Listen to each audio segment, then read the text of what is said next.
Welcome to Movie Talk. On today's show, we're discussing Jared Leto's comments about playing the Joker. On top of that, we've got an update on the Batman casting situation, and then trailers. A horror trailer, it is Crawl.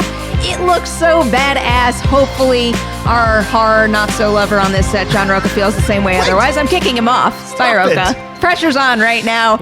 Seriously, welcome to the set, Rocha. Always happy to have you. And look who's back, Jeff Sneider. Hi. What are you drinking there? I've got my little apple juice. That's kind of adorable.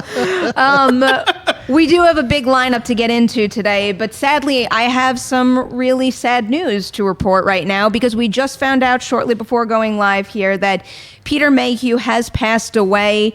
They tweeted from his official Twitter account earlier today, "The family of Peter Mayhew, with deep love and sadness, regrets to share the news that Peter has passed away. He left us the evening of April 30th, 2019, with his family by his side in his North Texas home."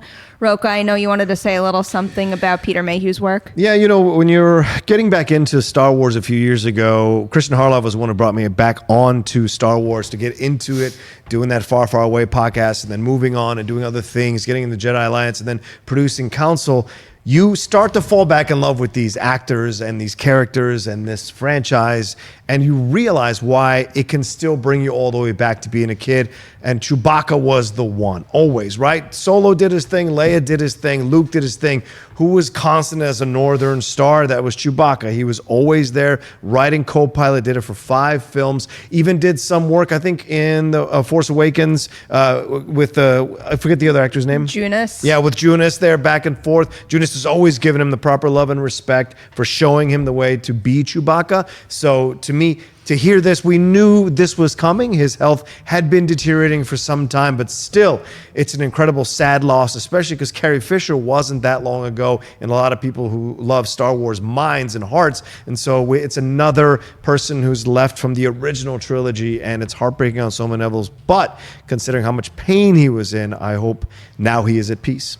I keep picturing that image from Star Wars Celebration. I believe it was in the behind-the-scenes featurette that they aired up top with the two of them sitting on set side by side. And I can't get that image out of my head, nor do I want to, because again, I mean, we've spoken about a good deal of loss this week, and it is a terrible, terrible thing. But the most beautiful thing, at least I could latch onto in the moment, is how this character that he helped create has been part of my life for so long, and that's never going to change. And he had the luxury of being able to pass the mantle on so strongly before his passing, and that basically ensures his legacy is going to continue. So our best to his friends, family, and fans as well. All right, we're going to move into our main lineup today, and this first story that we're going to tackle is news that dropped yesterday, but we wanted to wait until our man with all the behind-the-scenes knowledge, Jeff Sneider, is on this set. We're talking right now about Amy Pascal's exit from Sony. She moved over to sign a first-look deal with Universal Pictures. However, she will still have plenty of meetings on the Sony lot as a producer on the Spider-Man movies and also the movie Little Women. So, Jeff, when you saw this report yesterday, did the news surprise you? Or given the status of her current deal at Sony, did you know this was coming? It surprised me in that I didn't realize it had been 4 years since she signed the first look deal after, being ousted or stepping down as the chairman of Sony in the wake of the North Korea hack, from the interview. I guess time just kind of flew. She did. I think Amy did a really good job establishing herself as a producer in the space over the last 4 years, whether it was, the Spider-Man movies, which was good, Far From Home, winning an Oscar for Spider-Verse, and then The Post, which is also a Best Picture nominee. Like that was a spec script that she jumped on and bought preemptively, and then took it to Fox and, got Spielberg and Hanks and Streep and all the A-list stars attached. And that was really her kind of doing. So I wasn't surprised. I think she'd probably reached the end of the road there. What happens when you're, the head of a studio and you get ousted is you get a golden parachute. You get one of those nice deals with a fat discretionary fund, and you spend the next few years staying on the lot. But it was time for a change, and I think Donna Langley, it was smart of Universal to reach out to her, offer her a new home, and I think it was the right move for Amy to take it. So you think it's the right move for her to have gone to Universal specifically, or do you think there's any possibility she had other arrangements on the table and maybe she just opted for that over another studio? Listen, Amy Pascal, she could go go and she could have gone and run Warner Brothers. I'm sure they're looking, at Facebook and Apple and all these kind of streamers are looking for top executive talent like that. But I don't think that that's what Amy wanted to do. I think that she wanted to stay in the producing space. She's got a great infrastructure at Universal. They've got theme parks. They can put her on big and small movies. They can let her sort of pursue her prestige drama and those passion projects, but also, do some maybe tentpole stuff like she did with Spider-Man at Sony. So I feel like it was just the best of both worlds. And she's comfortable with Donna Langley, and there's a mutual admiration there. So, yeah, I just think that was the best fit. All right, Rocha, let's look into the future now. Yep. One, what do you think this move means for Spider-Man at Sony, if anything at all? And also, thinking about possible tentpoles for her over at Universal, is there anything you think maybe she'll rekindle? Well, look, this is interesting. You bring up Spider-Man with what she did here and kind of revitalized the character, sharing it with Marvel and the MCU. Tom Holland coming in, taking care of this thing. Pretty incredible. Then Spider-Verse, like you said, Jeff, wins an Oscar. A lot of people didn't see that coming when the trailers dropped. People were blown away, but didn't anticipate this. But two characters are over there at Universal. That's the Incredible Hulk fully and Namor the Submariner. So we heard certain things happen in Avengers Endgame. Certain things were hinted at, and we saw a certain character, Hulk, like really come into the forefront of the Avengers in this particular installment of that franchise. So is there a possibility here that she's working out a similar deal to revitalize both of these characters in a way to let them have their day in the sun in terms of Submariner, but also give them a actually good standalone movie, which we haven't gotten with Hulk yet. So there's possibilities on that end, but I think what you bring up, Jeff, is the most important thing, the prestige situation, bringing some Oscar situation. That's a big deal. Amazon made these moves too recently, moving who's the head of their film division because they wanted to track more of that kind of stuff and hit more of the bigger tentpole pictures. So she's an incredibly smart lady. To survive that hack, that email hack, I mean, a lot of people would not have survived that, and some of the things she said were pretty unsavory. And so it's incredible how she's been able to just kind of fight her way back to the top. And Sherry Lansing did it, and you see Amy Pascal. There is a connection between those two, and we'll see what she does at Universal. I don't think that Amy's emails, though, look any more unsavory than anyone else's emails in this industry. I'm sorry? Anyone else in this industry? Anyone else. I think if you were to open some of those Kevin Hart things some things you said about Kevin Hart, are you joking? Bro, any studio head in this town is talking the same way Amy Pascal did. Believe me, whether you want to or not, it's naive to think otherwise. I think what she went through was horrific. Yeah. To see those emails spilled out. Because we all listen, you and I say things that probably shouldn't be said on air right now, but we say things to each other in private, right? That may be politically incorrect or whatever. If those things were friendship, though, that like what she's doing is in a professional capacity. We're not emailing each other as bros. There's a whole difference in that situation. She's emailing someone in the professional industry with her about Kevin Hart. She's known those people who she was saying those things to for 20, 30 years. So how is it any different? Well, because Kevin Hart had an issue with it and made a vocal issue about it on social media. So, I mean, like, that's the difference. If Kevin Hart had been like, oh, that's just Amy, me and Amy, we dogs, we got our own relationship, that's a different situation. So either way, she survived it, and I think that's pretty incredible. I don't think there's any excuse to be made for a certain type of correspondence, but I mean, the sad truth of the matter is I wouldn't be surprised if those exchanges were happening elsewhere as well. Sadly, it is the nature of this industry, and it is super cutthroat. We're going to move on to another story now, and we're taking you into the DC film franchise with this one because, according to Variety, Jared Leto may not be done with playing the Joker. Leto said he is open to revisiting the role. Specifically, he said, "I would definitely play the Joker again. It all depends on the script and the circumstances, as it always does." When he was asked if the rumors are true that he's going to make an appearance as the Joker in the Birds of Prey movie, Leto first said, "I don't think so. You'd have to ask them." But then he added, "Well, we'll see." So I can't make heads or tails of this.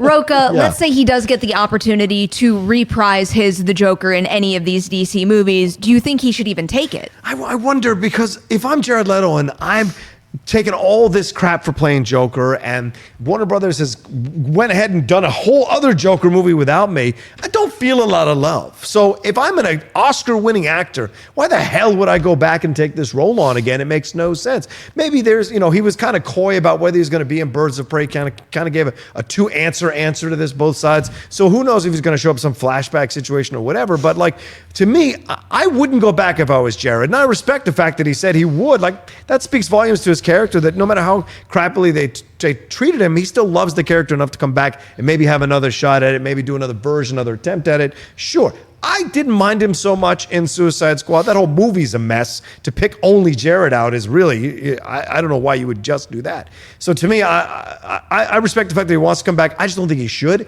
I think the train has moved on. We're losing Affleck. We're going to lose Cavill at some point. And Leto needs to go by the wayside because Robbie really is the one that stood out. And then add in the fact that Suicide Squad is essentially getting rebooted. So I would move on if I were him as well. And also, I had completely forgot that Morbius was in the works too. And it's actually being filmed right now. So, I'm assuming that the hope over there is that it's a franchise starter. So why not put all of your time and attention there and ditch the Joker? I mean, especially with Joaquin Phoenix filling the role at the end of the year. And I know this is a bold prediction to make this far out, but I just have so much faith in that movie. I just get this feeling like we're going to hit October and that one's really going to pop. And once that happens, I feel like that's going to be yet another reason for him to just move on. Yeah. How do you feel about this one, Jeff?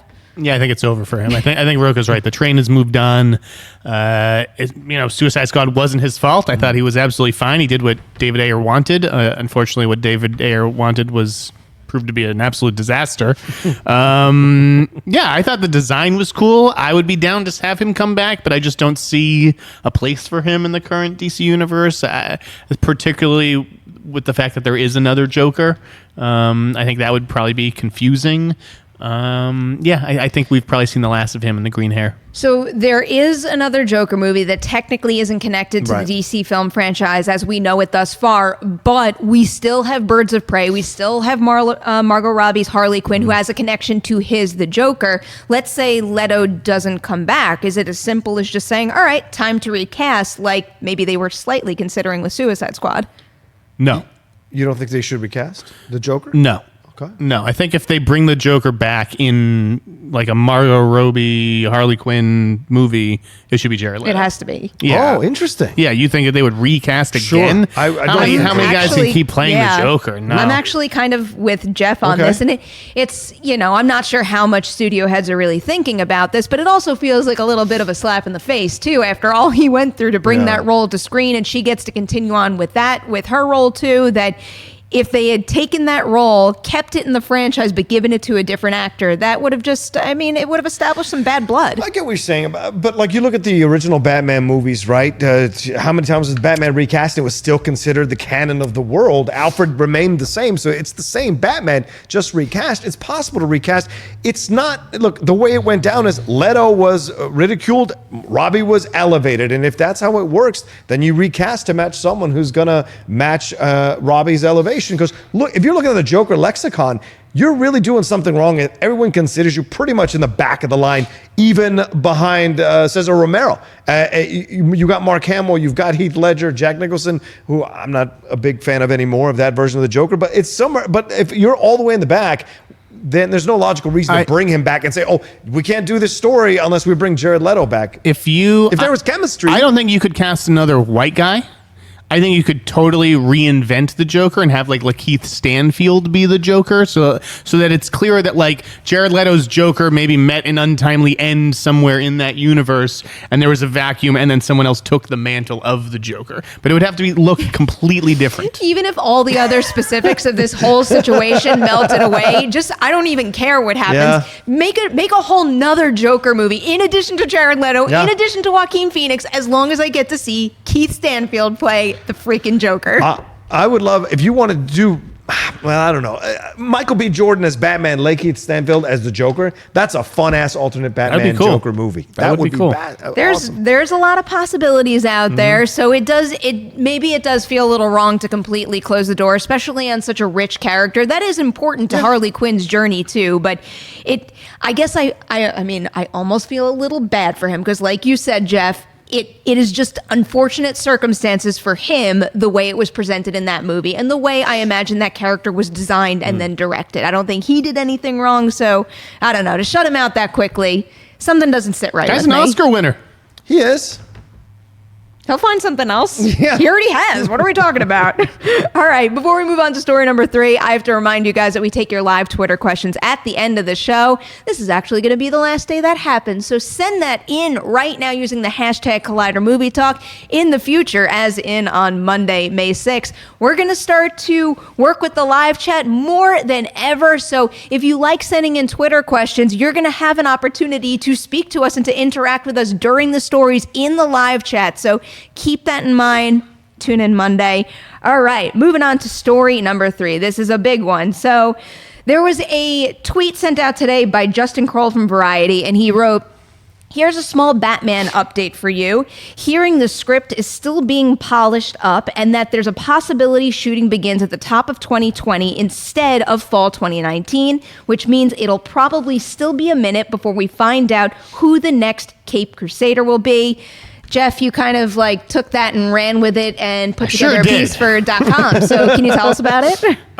Yes. So I was just driving into work today, and I felt like it has been so quiet on the Batman front, like eerily quiet. And you get all these like kind of fanboy bloggers. You know, you guys know who I'm talking about. The people. Are we gonna name names? I'm not going to name names, but they're like, oh, Batman news coming soon, like, you know, because they're going off the start date or what they think the start date is. And I've gotten DMs from people being like, oh, the Batman news is coming soon. It's coming tomorrow. It's coming this week. Guess what? It's not coming. It's not coming anytime soon. You know why? Because they haven't started casting. They haven't finished the script. So I reached out to Kroll just to verify, because I was like, he's not going to tell me what names he's hearing, but I'm like, are you hearing any names at all? And he's like, no, they're still writing. That's what I thought, that this process hasn't started. But, you know, and that led Kroll to tweet what he did about the potential production push, which is, you know, certainly interesting because all those people who already have their fall slot taken, now maybe they're available in early 2020 if production is pushed. So anyways, I decided to sort of go down the rabbit hole and you know, recap all the rumors that have been out there. And it started with Jake Gyllenhaal, right? I think that was even John Campea on this. Was it even on this show? Probably. Yeah, I believe we did Campea cover threw it. out Jake Gyllenhaal, and listen, he would have been great. Yeah, sure. Great actor, probably my favorite actor right now, but a little too old. Because I hear that they want 25 to 33. Gyllenhaal, a lot of these guys 37, 38, 39. So it's hard to actually find a movie star in that 25 to 33 range. You've heard Armie Hammer, who's denied everything. We've heard Aaron Taylor Johnson, who I think would be a really good pick, but he's not the best pick. My pick today was Zac Efron because I just think he is a huge movie star who doesn't star in movies. You know, like he is going to get picked up soon, whether it's by Marvel and DC, or maybe he's Indiana Jones, or maybe he's, you know, he was up for Han Solo in Star Wars. Just like he's going to get something huge, and I think WB and DC need to jump on him while they still can. John hates this idea. He's literally, you can see him licking his chops. Why? What do you have against Zac Efron? Why do you hate that idea? First of all, as the only resident greatest showman defender here in the damn office. True. Hey, I quite like that movie, or at least the soundtrack. You guys are crazy. I will defend Zac Efron in a musical any day and twice on Sunday, and in the Neighbors franchise. Very funny for that kind of role. I haven't seen anything from him that make me believe that he can make the leapfrog into Bruce Wayne, into Batman, carrying a franchise by himself, countering. Plus, he's small. So those kinds of things affect how you want a Batman. I want a large, tall, statuesque, overwhelming Batman. You like the Ben Affleck brawler type. I love and I get that. And that's why Armie Hammer's my choice. And that's the thing, is because right now we don't know what kind of Batman Matt Reeves is writing. Is he writing a guy like Ben Affleck who could just crack skulls? Or is he writing the world's greatest detective who maybe lives more online than at the gym? I don't know, you know, and none of us know right now. So it's hard to play that speculative casting game. But you did say something. You don't think Zac Efron can carry a franchise? No, I said it's a lot to ask him to make that leapfrog. It's a lot to ask anybody. But here's the thing: how many other guys in this 25 to 33 space can do that? Well, Not I think a lot. The second you narrow it down to the importance of finding someone that could be a headliner, that's where I get all hung up on my ideas. Because, I mean, the truth of the matter is, if we're talking about someone in that age range that could have a headline, and forget even the name Batman, just bring people into a theater based on their name alone, their reputation alone, there's very few that could touch Efron. In that age range. Yes. My problem with Efron in particular is kind of like what you were getting at, Rocha. I think he's really good in certain things. Like, I love him in Neighbors. I think he's perfect for stuff like that. I've seen him in a whole bunch of great films. But, and I was kind of telling you about this, I kind of like my Batman, especially for doing a detective style Batman here, to have like a little bit of nuance to his performance. And I'm not saying that Zac Efron is incapable of it, but I haven't seen him dig into a role quite like that yet. And that's fair. He's not brainy. He doesn't give off that brainy vibe. Yeah, if you're a detective. Okay? And Affleck doesn't either, really, but he's also an Oscar-winning writer. Like, he is intelligent. Yeah, very. Ben is a movie star. Yes. He's an actor, but he's a movie star. And I think there's the delineation.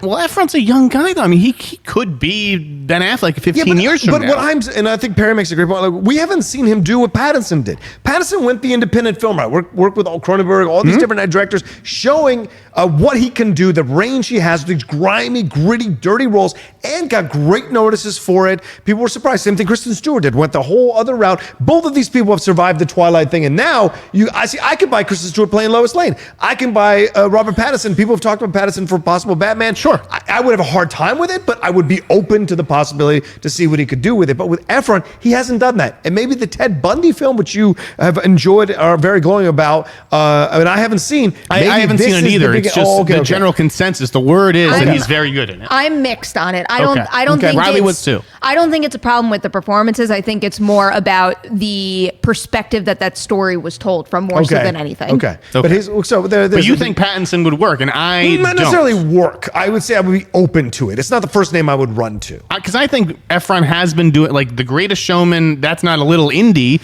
but that's a huge commercial blockbuster. He just did The Beach Bum. I don't know. Like, I think that I like the choices that he's making. He hasn't done any Charlie St. Clouds in a long time. Are you kidding me? Baywatch was a great, smart vehicle for him. I wish the movie had been a little bit better. It made almost $200 million worldwide. Like, that was perfect for him. On $100 and something million budget. It didn't make money, man. It was a failure. It caused The Rock to go at it with the critics, which he never does. Is that on Efron? It's on The Rock. That's a Dwayne Johnson movie. And here's what I'll say. Efron is earnest and believable in that movie. Him and Alessandro Daddario come out of that movie looking good. I would immediately be open. So I'm not against Zac. I just don't know if this is the role for him. I could see Zac as the Joker. That I could buy. The thing that I included in the article, pretty face cut up by becoming the Joker. There is a lot of speculation about Ezra and the Flash. Ezra Miller? Yes. Wait. That Ezra would switch over and become Batman? No, that Ezra could maybe fall out as the Flash. Oh, and what Efron? Right. I got no problem with that. Would Efron be a better Flash than a better Batman? He'd be a great Wally West. He'd be a fantastic Wally West. Smart alecky, kind of confused by what's going on in the world, good looking, got the abs, all that. Well, listen, perfect. Whether it is Batman or Wally West or someone in the Marvel universe, this guy screams superhero to me. He screams it, and someone is going to cast him as a superhero very soon. Okay. I think he would scream more. And like now, given the journey we've gone on with the MCU, it feels even wrong to say this, but just like strictly looks wise, he screams Captain America to me.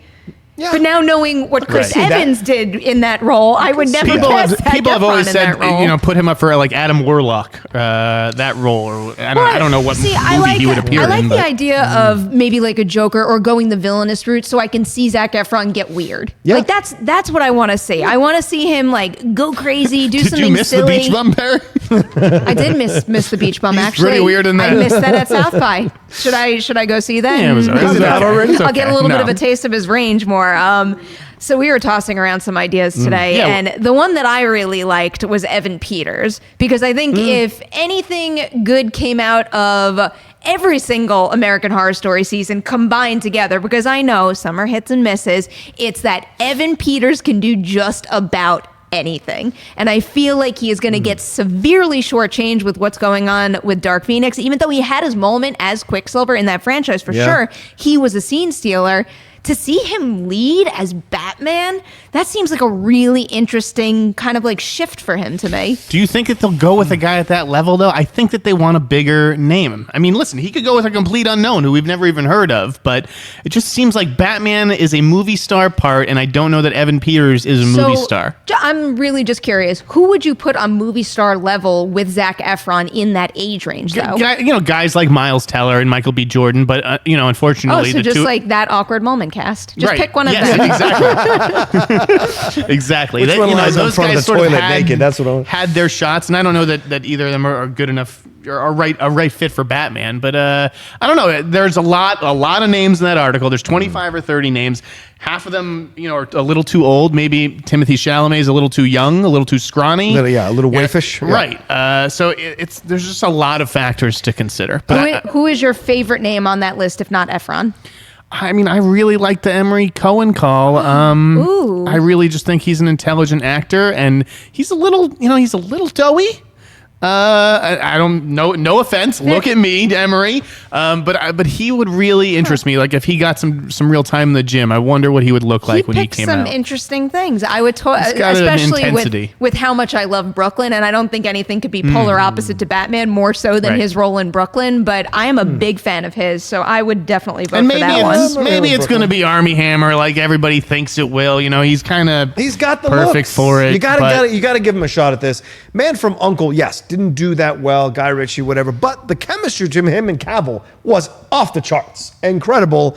And with Alicia Vikander as well. That was a fun movie to watch with all three of them. And so I think he deserves... You want to talk about someone who's prepared to play a superhero. He was going to play Batman in George Miller's Justice League. I could see him playing Hal Jordan as Green Lantern as well. That's a possibility in the game. So but I'll fight for Ben Barnes. I know he's 37, but I'll fight for Ben Barnes because he doesn't look 37. And he was incredible in The Punisher. I thought he was great in The Punisher too, John, but you're really thinking of casting Ben Barnes as Batman? You really think that makes more sense than Zac was Efron? doing before he got Batman? What big movies was he leading? He was doing independent features, but he wasn't leading franchises. I really struggle to think that if Ben Barnes and Zac Efron were standing right here and you had to pick one for Batman, that you'd cast Ben Barnes over Zac Efron. In a heartbeat, without a hesitation. Okay. Because Even though I'm on the fence about Zac Efron, I have to be honest, I would pick Zac Efron over Ben Barnes. Really? Yeah. Wow. I think Ben Barnes is great, but Okay. again, I think Zac Efron might have proven himself to be more than Ben Barnes at this You're point. Matt Reeves. You're a Warner Brothers executive. You're really Yeah. going to push the chips in on Ben Barnes. After what I saw, in Westworld and what I saw in The Punisher, which are, yes, they're TV shows, but they deal with material that is way more complex and deep than anything Zach has ever done. Ben was able to bring both of those shows like great work. I really don't think Batman is a terribly deep character. That's why. Insane? He's my favorite superhero. But I think you just need a guy who looks good in the mask and can play Bruce Wayne. That you just described Batman and Robin. You completely lost me now. You're insane. That's Clooney in Batman and Robin is what you're discussing, and it Clooney got cast. Val Kilmer got cast. Yeah, but And look back at that iteration of this franchise compared to some of the more successful ones. Those have nothing to do with Val Kilmer or George Clooney. Those have to do with Joel Schumacher. Well, fair. But the reason you cast someone like Christian Bale in the Nolan thing is because he can bring something to the role that is more than just what's on the paper. Well, and I don't know that you Efron can't does have an that. empty version of this character too when you're talking about him being a detective and focusing on that. You need someone where you can look at their face, whether it's in the mask or not, and see the wheels turning in their head, see them stewing, see them trying to put the pieces together. So there's no way you could just say the best possible scenario for us with this franchise is saying pretty face above certain other elements that should be considered before you cast someone in that role. Do you like Richard Madden? Yeah. As a possibility? Like, I like The Bodyguard and, of course, Game of Thrones, but I don't know if he's the guy. I don't know if he's Bruce Wayne. Yeah, I could see him as Batman in the suit, but I can't see him as Bruce Wayne. Right. And Efron, I can see as both. I haven't seen the Bundy movie yet, but there's a guy who had two faces, presented one in public and had a much more violent alter ego in private, just like Bruce Wayne. I like your Daniel Kaluuya suggestion here. I think he is a great example. And talk about a guy who we've seen put on two faces with how he was in Get Out as our hero, and then you look at a movie like Widows, and whoa, creepy. that he's got a couple of like super dark, sinister scenes in that movie. Let me ask you about one other name on the list because he is starting to get some heat. And listen. That is why I did the list, because I do have some informed speculation. It's not just fanboys saying, I liked him in this, I liked him in that. I know who has heat right now.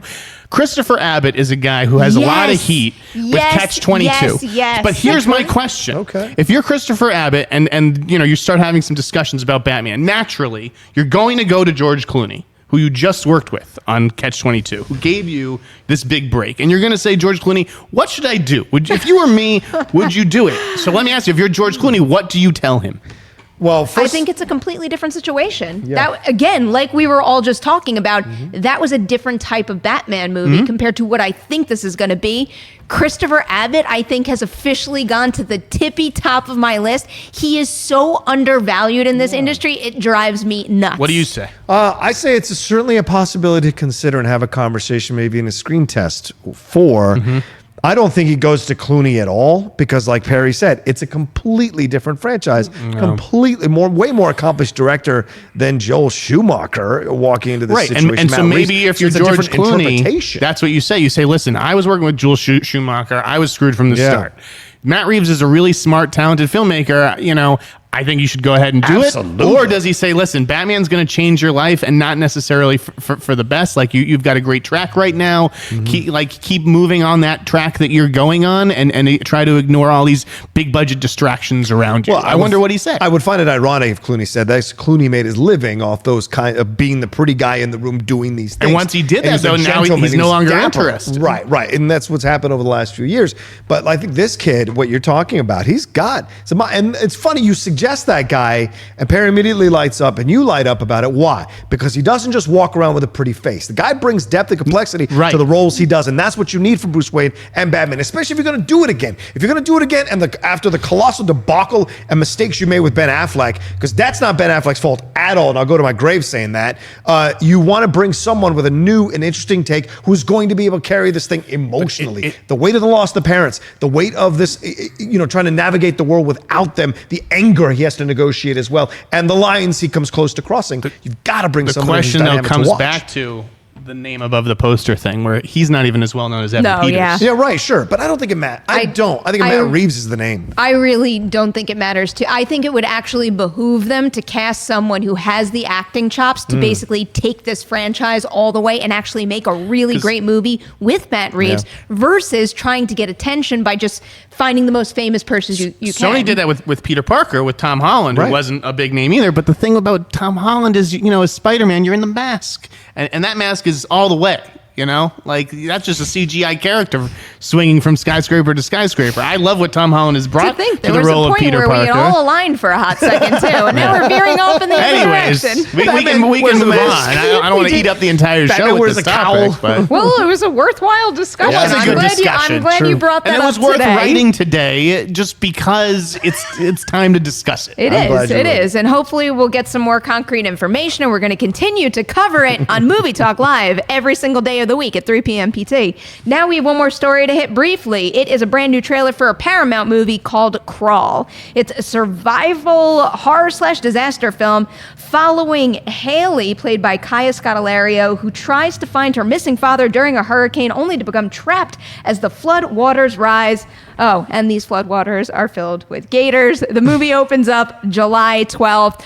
Rocha, not a big horror fan, but you do like The Shallows, and this gives me The Shallows vibes a little bit. No, I have to clarify because you keep misrepresenting me, Perri. I am a horror fan of good horror, not just horror. So I am selective in that way. This looks like Hurricane Heist with gators, so it hits all my buttons. And you're right, The Shallows is a great comparison as well. I love The Shallows for whatever reason. I think Jean-Claude Sarah did a fantastic job with that film, and Blake Lively has never been better as an actress in that film than she was in The Shallows. This looks, I was ready to ridicule this thing within 30 to 45 seconds. And as it went along, I was like, this is kind of a little bit inventive and fun. It should be cheesy. I should hate this thing. But the people involved in it have some credibility in the genre that they're working in. So to me, when I was done, I was like, I don't think I'd mind seeing this if I got a screening for it. Did you call him Juan Carlos Serra? Yeah, no. Something happened there. Isn't it Jean-Claude Serra? Isn't that what his name is? Jean Macaulay. Jean Macaulay. All right, fine. I thought this looked like a lot of fun. It's not the Schmodown, is it? I get away with that one. Go ahead, yeah. Can you spell it? JAUME-COLLET, yes? And then And SERA? then SERRA.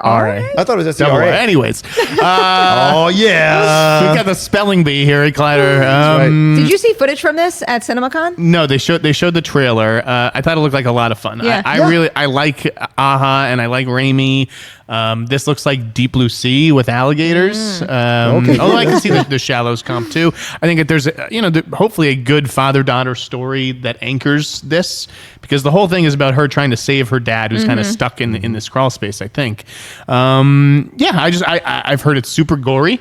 It's not going to hold back on that front. This is a hard R. Heads get chomped. There is plenty of blood.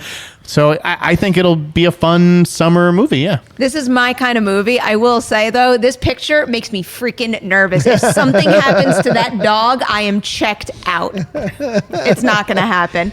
I can't wait to see this movie regardless. I love how Barry Pepper has silently just slid into dad roles. Like, he's like, wasn't Private Ryan just a few years ago? No, it was longer than that. And you're like, oh, wow. Now he's a dad. He's playing dad roles. Oh.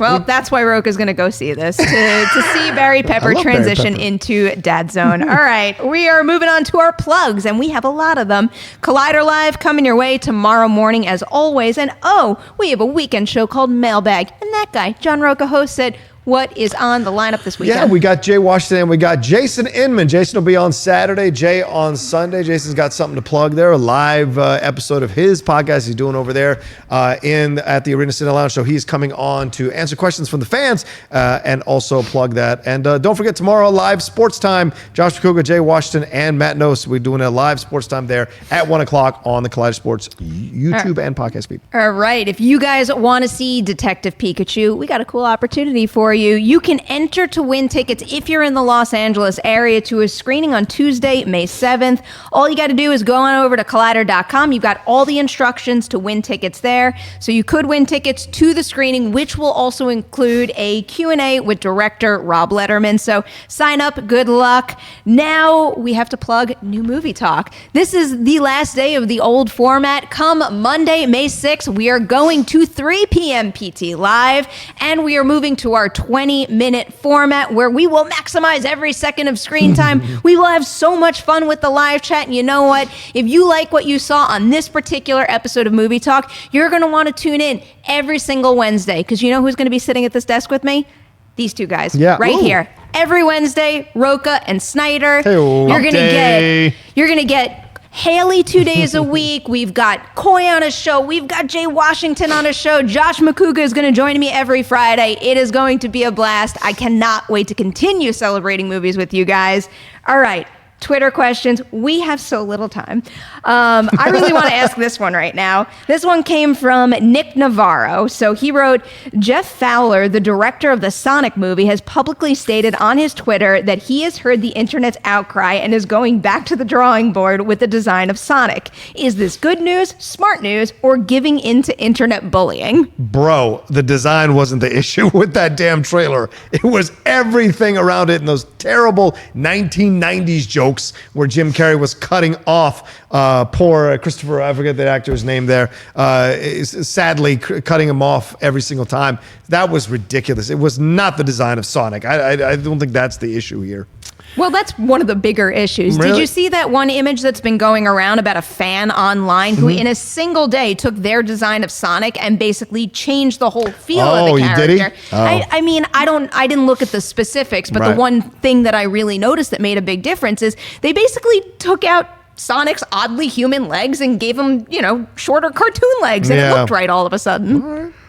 I saw that tweet and couldn't believe it for a couple of reasons.